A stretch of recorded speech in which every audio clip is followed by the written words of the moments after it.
For this video, we'll be looking at the battles from myself against Cabana. So, recurring theme throughout this whole season is that my team absolutely struggles with any fairy, and the opponent has a fairy in this case. One fortunate thing compared to last set was that at least now Walreign's moves are not all resisted by the fairy. However, Walreign is still pretty mediocre, doesn't really like to see Mewtwo. Um, so yeah, that will be definitely a tough thing to handle for me. So Tapu Lele will definitely be very good for Cabana to bring. Also, Mewtwo doesn't see really much checks. Escavalier does okay against it, but it's a bit bait dependent.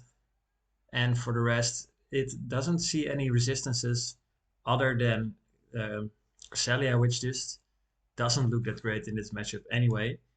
So I'm expecting to see Cabana bring Mewtwo almost every game. Then the Tapu Lele also looks good. And we could see, to prevent the Escavalier from doing too well here, we could see some Landorus action as well. From my side, Zekrom looks fairly good. Definitely good save swap as well. Gyarados can handle a couple of these pretty well, but definitely struggles very hard with Tapu Lele. And Escavalier, as mentioned already, can do quite well. Actually wins against in the one shield, at least against Reshiram, if it runs Dragon Breath, which I think it has to. So that's fairly nice for the Bug Steel type to beat a Fire type. Cresselia doesn't look that great here, so yeah, mostly we'll have to rely on Zekrom and Escavalier, and then one third option in the mix. Since I'm there anyway, I can also already explain what we're gonna see game one.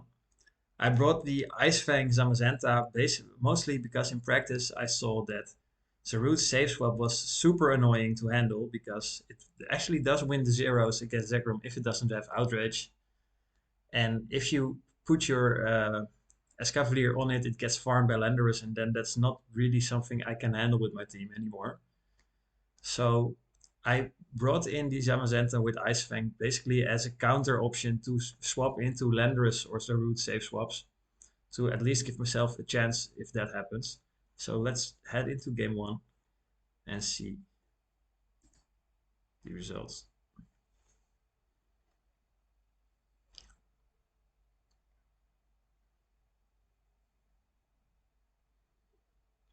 Right, we see Gyarados into Mewtwo, fairly neutral lead. Gyarados, of course, has the crunch to hit the Mewtwo, but also has the lower stat product and non-stop Dragon Breaths. At least outpaces to the third move, as one side track will not be able to take it out. So Gyarados can win the ones, sorry. But we see a swap there. And this tricky situation, because having swapped after one or two breaths should mean that the Zekrom can take out this Reshiram in the one shield. However, if we see Crunch debuff, that will reverse. So really have to hope that there's no Crunch debuff and we don't see it.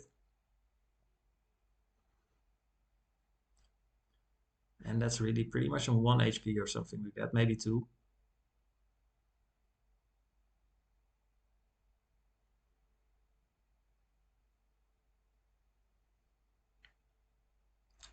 Could and should probably have gone for the outrage here. It does more than a crunch. Yeah, definitely what would have been the better option. But Zamazenta can still absolutely crush this Landorus. This is where we brought it for, actually, to be able to farm this thing down. Doesn't reach the Earth Power, so Mewtwo definitely has to reach a Psystrike to take it out. Going for the crunch early, hoping for a debuff. But still, this Mewtwo has 2 shields.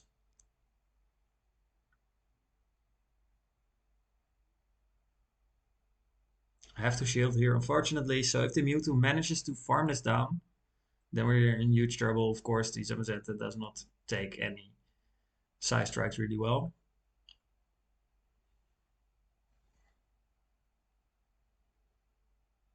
So this will be close. Will Mewtwo reach the move? Pretty much have to go for these Aquatiller, otherwise the Mewtwo will probably be able to reach the move. And barely manages to farm it down. If the Gyarados would have had one Psycho Cut less health, then for sure this Mewtwo would be able to sweep.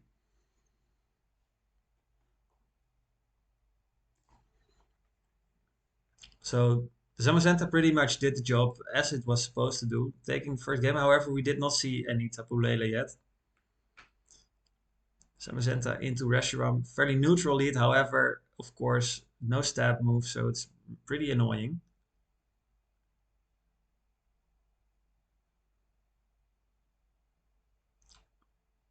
This matchup also, Zekrom into Mewtwo, fairly neutral matchup.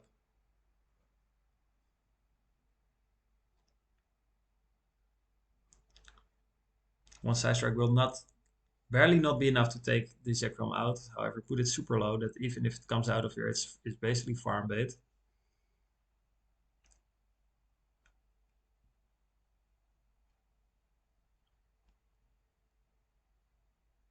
Get the shield.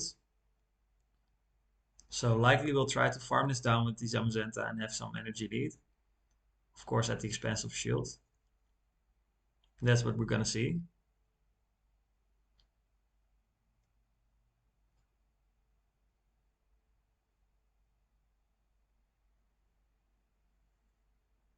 And there's the Tapu Lele having super effective confusions. Hurts a lot. However, pretty much have to throw this move here because in the ones, the Escavalier actually loses, even though it resists both Moonblast and Psyshock. And we also still have full health Reshiram, so pretty much the Escavalier has to do the job here. Needs to be able to take out this Meloetta, take out this Tapu Lele, and then land another drill run on the Reshiram as well.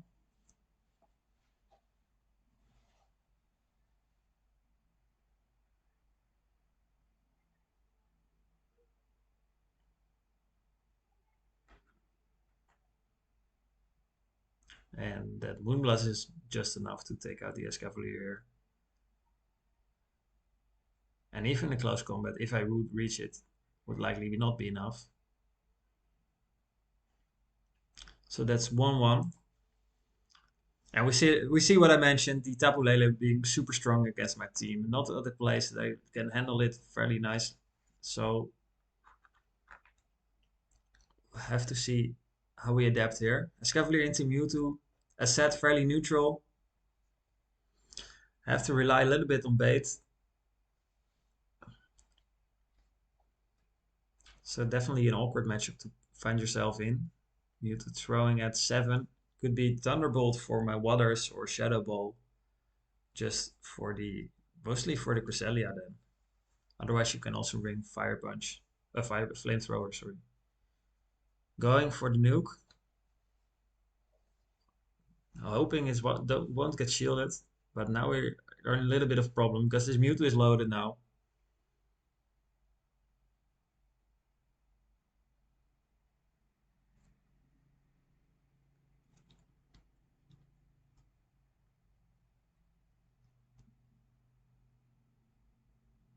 Yeah, even reaches another, and this is a pretty annoying farm range. Nothing can farm this down without needing a shield. So the play is to kill it before it reaches the side track, but then of course there's no farm at all, and we lost alignment.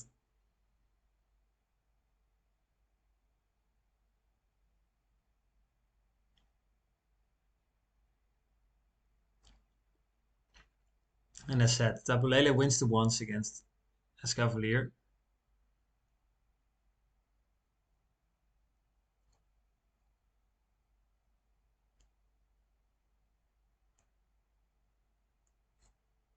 And especially at this health range.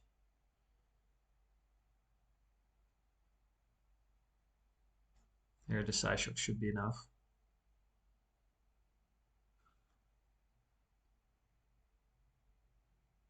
Yeah, pretty much have to take this here.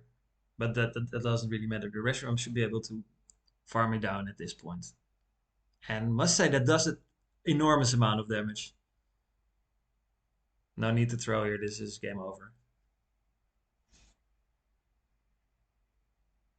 Even if I would have reached 2 crunches, that would still not have made a difference there. So Tapulele showing again how strong a fairy can be against my team. We have the same lead as in game 1 again, but now no Samazenta.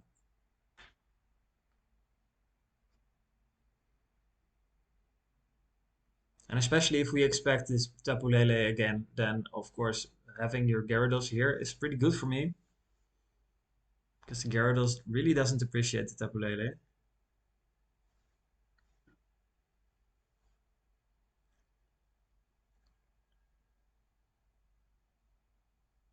Throwing this crunch means that it's likely gonna be in drill run range now, especially with the debuff.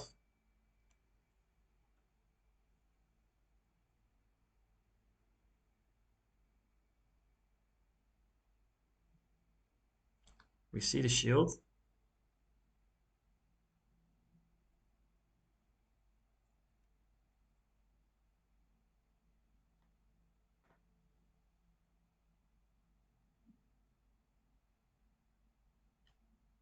At this point, the drill run should definitely be enough.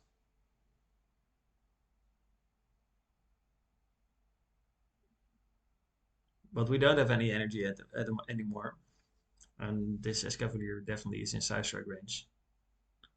So we'll not be able to do much damage on this Mewtwo.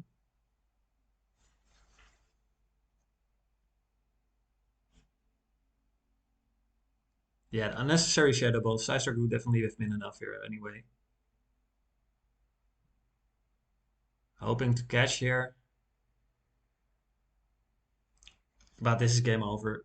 I'll award the point already to Cabana. There's no way to kill this Mewtwo which is loaded. And the annoying thing, of course, as well here is that with additional counters, a drill run can be enough, but without them, it just doesn't suffice here. Even if I would have timed this little bit better, then the Mewtwo would have been Psycho cutting me down and be able to easily throw 2 side strikes on the Zekrom. So, absolutely no way to go here.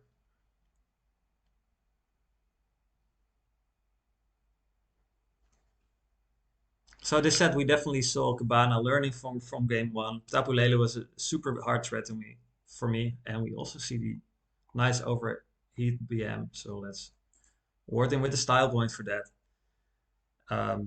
Yeah, Mewtwo Tapu Lele together was too hard to handle for this team. So really a good win for Cabana, and he takes it with 3-1. Let's head over to the next battle.